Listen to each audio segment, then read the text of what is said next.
Hello, this is Will Middleton from WPCourseGuide.com, and in today's video we're going to talk about using the LifterLMS coupon system. So in order to create a coupon in LifterLMS, you'll head down to Orders and then Coupons.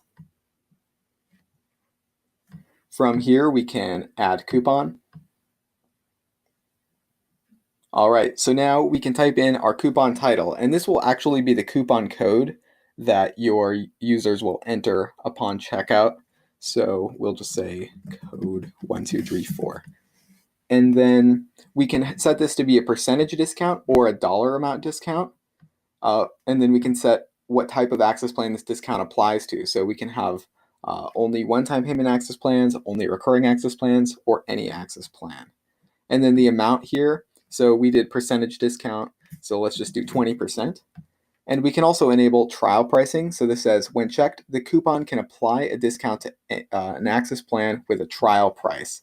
And if we enable this, you'll see this pop down, and we can have a specific amount for the trial, like a different percentage of a discount for the trial access plan. Then we can go to restrictions, and we can restrict it to only be allowed for specific courses or specific memberships. And then we can also set an expiration date if we're running a limited time offer. And we can also have a usage limit if we don't want, if we say like the first 500 people to use the coupon can enroll in the course with it, we can set that kind of thing here. And if we leave it as unlimited or blank, there'll be just unlimited amounts of times this coupon can be used. And then we can set a description here in case you're managing a site that has a lot of coupons and maybe you have multiple instructors logging on who might be making coupons for specific people.